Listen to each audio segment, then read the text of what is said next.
상상해 보시죠. 여러분이 순수한 선의로 막 누군가를 돕기 위해 매달 200만 원씩을 꼬박꼬박 보내고 있다고 한번 가정해 보겠습니다. 네, 아주 좋은 뜻이죠. 그렇죠. 그런데 그 선의로 포장된 돈이 사실은 현지 리더의 자생력을 파괴하고 서서히 목을 조이는 족쇄가 되고 있다면 어떨까요? 와, 시작부터 굉장히 묵직한 질문이네요. 네, 좋은 의도가 오히려 누군가를 치명적인 무능력 상태로 몰아넣고 있다는 사실을 마주하는 건 대단히 불편한 일입니다. 하지만 오늘 우리가 밀착 분석할 자료가 바로 이 뼈아픈 현실을 정면으로 다루고 있거든요. 맞습니다. 오늘 다룰 자료는 리더십과 재정적 자립에 대한 지침서 중에서도 가장 날카로운 챕터인 레슨 10, 돈과 사람, 3티어 재정 시스템입니다. 지난 시간에 다뤘던 내용 기억하시죠? 물리적으로 뒤로 물러나야 현지에서 진짜 챔피언이 탄생한다는 거요. 네, 파울로의 사례였죠. 맞아요. 오늘 나눌 이야기는 그 연장선상에 있지만 사실 훨씬 더 큰 용기와 마찰을 감수해야 하는 영역입니다. 바로 재정적인 물러남의 구체적인 역학이거든요. 오늘의 미션은 아주 명확합니다. 선의로 제공되는 그 일방적인 재정 지원이 도대체 어떻게 현지 생태계를 붕괴시키는지 추적하는 거죠. 그리고 단순히 돈을 끊어라 이런 공허한 외침에서 끝나는 게 아니잖아요. 당연하죠. 진정한 자생력을 구축하기 위해 설계된 아주 정교하고 단호한 대안 구조를 여러분과 함께 해보해 볼 겁니다. 좋습니다. 자, 텍스트에 등장하는 충격적인 사례부터 하나 짚고 넘어가죠. 무려 10년 동안 외부의 전폭적인 재정 지원을 받으며 운영되던 교회가 있었습니다. 네, 10년이면 정말 긴 시간이죠. 그런데 피치 못할 사정으로 그 외부 지원이 완전히 끊기게 돼요. 결과는 어땠습니까? 네, 보통 그렇게 기대하죠. 하지만 현실은 참혹했습니다. 외부 지원이 끊기자마자 단 3개월, 정확히 90일 만에 그 교회는 완전히 문을 닫고 해체되어 버렸습니다. 와, 10년의 역사가 단 90일 만에 먼지처럼 징발해버린 거네요. 그렇습니다. 10년 동안 자본이 투입되었는데 3개월 만에 무너졌다는 건 애초에 그 조직이 지구의 중력을 버틸 다리 근육조차 없었다는 뜻이잖아요. 아주 정확한 지적입니다. 저는 이 대목을 읽으면서 그 우주비행사들이 겪는 근육축증이 떠올랐어요. 아, 우주비행사요? 네, 무중력 상태인 우주정거장에 오래 머물면 뼈와 근육에 아무런 부하가 걸리지 않으니까 나중에 지구로 돌아왔을 때 자기 몸무게조차 지탱하지 못하고 주저앉아 버리잖아요. 아, 정말 찰떡 같은 비유네요. 근육축증이라. 그러니까 10년 동안 쏟아부은 그 매달의 200만 원이 사실은 그들을 완전한 무중력 상태로 만들어버린 거죠. 맞습니다. 재정이라는 인공적인 무중력 상태가 조직이 스스로 중력을 견뎌내고 근력을 키울 기회를 원천적으로 박탈해버린 겁니다. 아, 정말 무서운 일이네요. 텍스트는 이 비극의 원인을 아주 명확하게 진단합니다. 지난 10년 동안 돈은 겉보기에 그럴듯한 건물이나 조직 구조를 유지하는 데만 쓰였던 거예요. 정작 그 안에서 중력을 버티며 서 있어야 할 사람을 세우는 데는 작동하지 않았다는 거군요. 정확합니다. 그런데요, 여기서 우리가 현장의 현실적인 딜레마를 좀 짚고 넘어가야 합니다. 네, 어떤 딜레마죠? 너희러니 무능은 핑크가 작두다는 걸 압니다. 자립이 중요하다는 것도 알고요. 하지만 솔직히 말해서 당장 지원을 줄이면 사역이 위축될까 봐 겁나요. 하루아침에 무너지면 어떡하죠? 아, 그 마음 정말 10분 이해합니다. 이게 현장에서 평생을 바친 사역자들이나 누군가를 후원해본 여러분들의 진짜 속마음 아닐까요? 당장 우주선 밖으로 밀어내면 생계가 달린 사람들은 당장 어떻게 먹고 살며 조직이 벼랑 끝으로 떨어질 것 같다는 엄청난 두려움이 있죠. 그 두려움은 너무나 뼈저린 현실이고 지극히 인간적인 감정입니다. 실제로 수십 년 된 구호단체들이 자립 모델로 전환하지 못하는 가장 큰 마찰력이 바로 그 조직 축소에 대한 공포 때문이거든요. 그 10년 된 교회 붕괴를 직접 목격했다면 더더욱 기존 방식을 포기하기 힘들 테고요. 맞아요. 가시적인 성과들, 겉으로 보이는 화려함이 신기루처럼 사라질지도 모른다는 공포죠. 하지만 텍스트는 그 두려움에 굴복해서 무중력 상태를 계속 유지하라고 타협하지 않습니다. 무작정 밖으로 밀어내는 방치는 아닐 텐데요. 물론이죠. 지구의 중력에 서서히 적응하며 강력한 근육을 키울 수 있도록 고안된 해결책을 제시합니다. 그게 바로 3티어 재정 구조입니다. 좋습니다.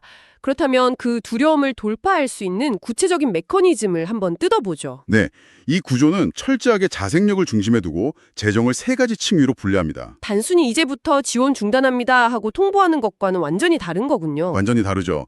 기존 방식이 우리가 100% 줄 테니 너희는 받기만 해라 였다면 3티어 시스템의 첫 번째 층, 즉 티어 1은 전체 재정의 80%를 현지 자체 수익으로 규정합니다. 잠깐만요. 80%요? 네, 그들 스스로의 노동과 노력으로 조달해야 하는 베이스라인을 아주 압도적으로 높게 잡는 겁니다. 이 대목에서 분명히 의문을 품으실 분들이 많을 겁니다. 10년 동안 외부 자금에 전적으로 의존하던 조직에게 하루아침에 막 80%를 알아서 벌어오십시오라고 한다면 그게 현실적으로 가능한가요? 당연히 쉽지 않은 일이죠. 방향성은 맞지만 실행 단계에서의 마찰력이 엄청날 것 같거든요. 그 큰 돈이 갑자기 하늘에서 떨어지는 것도 아니고요. 정확한 지적입니다. 이 시스템이 작동하려면 단순히 재정 비율만 바꾸는 게 아니라 근본적인 패러다임 전환이 동반되어야 합니다. 어떤 전환이 필요한 건가요? 원문에서는 이를 해결할 핵심 열쇠로 이중직업, 즉 바이보케이셔널 리더십을 제시합니다. 이중 직업이요? 그러니까 현재 리더가 구호 활동이나 사역에만 온전히 매달리는 전임 구조를 탈피해야 한다는 뜻인가요? 맞습니다.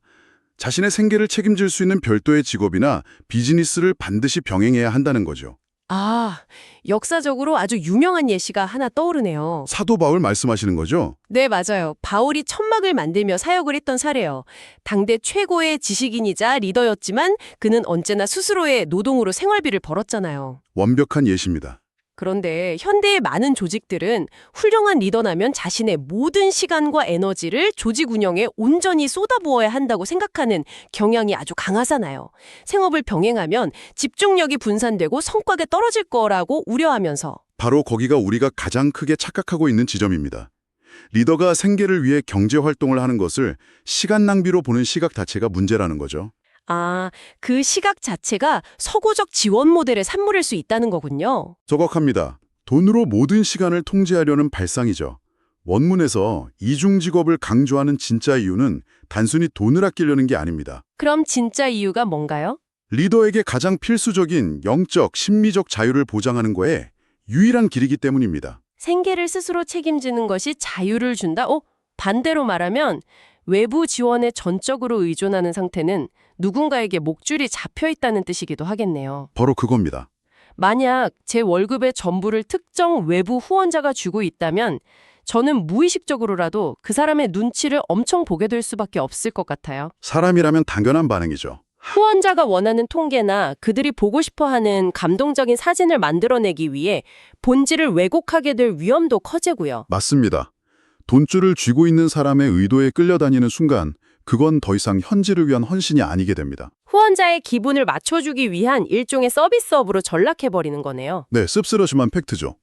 리더 스스로 밥벌이를 할 수 있는 기술과 직업을 가지고 있을 때 비로소 부당한 요구나 간섭에 당당하게 노라고 말할 수 있는 힘이 생깁니다. 누군가의 지갑에 휘둘리지 않는 주체성. 그것이 바로 이 텍스트가 말하는 티어 1, 80%의 진정한 가치입니다. 와, 논리가 이렇게 연결되는군요.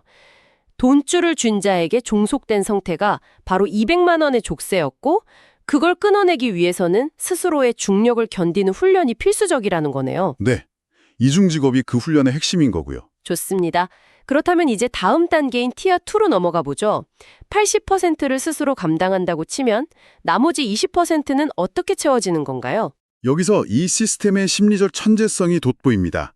티어 2는 전체의 15%를 차지하는 매칭 펀드입니다. 매칭 펀드요? 기업에서 직원 퇴직연금에 비율 맞춰서 돈 얹어주는 그런 방식 말인가요? 맞아요. 외부에서 일방적으로 예산을 책정해 꽂아주는 게 아니라 현지 리더와 구성원들이 스스로 땀 흘려 모은 재정에 비례해서 외부 지원금을 매칭해 주는 거죠. 저는 여기서 텍스트의 논리에 아주 강하게 반론을 제기하고 싶습니다. 어떤 반론인가요? 만약 우리가 돕고자 하는 대상이 정말 극빈층이거나 아무런 경제적 기반이 없는 커뮤니티라면 어떨까요? 그들이 한 달 내내 뼈 빠지게 모은 돈이 고작 10,000원인데 매칭펀드 비율에 따라 2,000원만 지원해 준다면요? 네, 현실적으로 충분히 가능한 상황이죠. 이건 오히려 가상 가난하고 취약한 사람들을 구조적으로 징벌하는 시스템이 되는 것 아닙니까?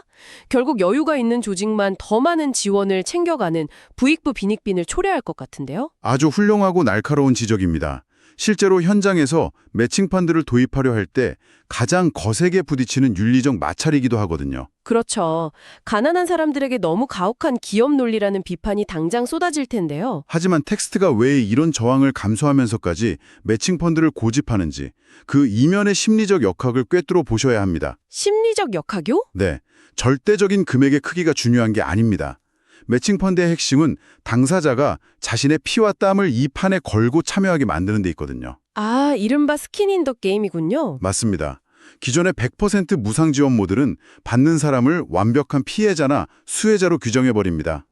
아무리 적은 금액이라도 예컨대 10,000원을 힘들게 모았을 때 외부에서 약속된 2,000원을 매칭해주면 의미가 달라지겠어요? 어떻게 달라질까요? 그 합쳐진 12,000원은 남이 불쌍해서 적선해준 돈이 아니라 우리가 함께 연대해서 만들어낸 돈이 되는 거잖아요. 정확합니다.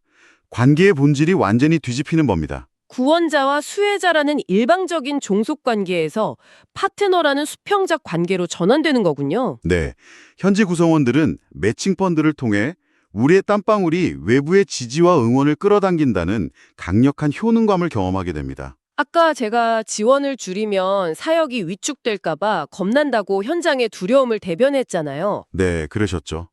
일방적인 지원을 그냥 끊어버릴 때는 100% 두려움만 남습니다. 하지만 이 매칭 펀드를 통해 그 두려움을 이겨낼 수 있어요. 스스로 만들어낸 가치가 인정받는 경험을 쌓아가면 상황이 달라진다는 거군요. 맞습니다.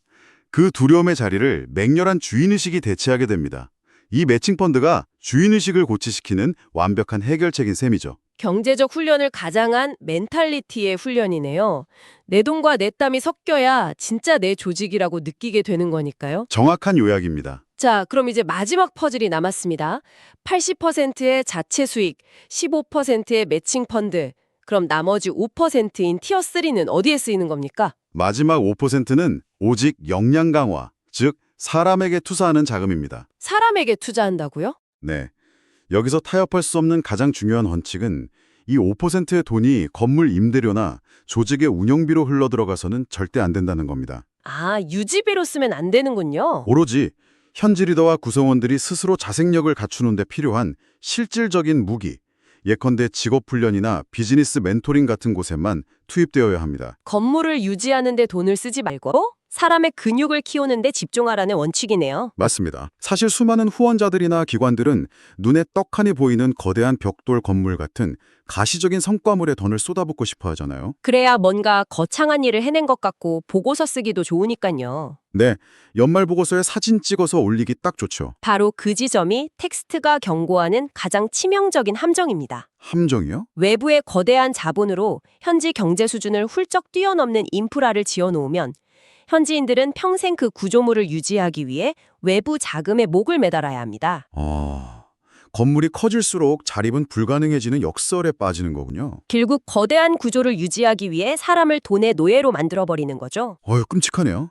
하지만 반대로 그 돈을 사람을 교육하는 데 쓴다면 어떨까요? 리더가 새로운 농업 기술을 배우거나 소규모 비즈니스를 운영하는 법을 익히도록 그 5%를 투자하는 겁니다. 그 기술은 10년 뒤에 외부 지원이 완전히 끊어져도 절대 사라지지 않잖아요. 바로 그겁니다. 아까 그 3개월 만에 문을 닫은 교회의 건물은 버려졌겠지만 만약 그 10년 동안 사람에게 투자했다면 건물이 무너져도 사람 머릿속에 들어있는 지식은 그대로 남아있었겠죠. 언제 어디서든 다시 천막을 치고 비즈니스를 시작하며 살아남을 수 있는 진짜 근력을 갖추게 되는 겁니다. 아, 진짜 깊이 와닿네요. 여러분, 오늘 우리가 나눈 이 치열한 이야기들을 가만히 곱씹어 보면요. 이 3티어 시스템이 던지는 통찰은 비단 외국의 선교 현장이나 국제 구호에만 국한되지 않는다는 걸 깨달으실 겁니다. 네, 우리의 일상과도 아주 밀접하게 맞닿아 있죠. 여러분의 일상 속으로 이 거울을 한번 비춰보시죠. 여러분이 속한 직장, 여러분이 키우는 자녀, 혹은 멘토링하고 있는 누군가와의 관계는 어떻습니까? 우리는 종종 누군가에게 끝없이 정답을 떠먹여주고 모든 문제를 대신 해결해주는 걸 사랑이나 책임감이라고 착각하죠. 맞아요.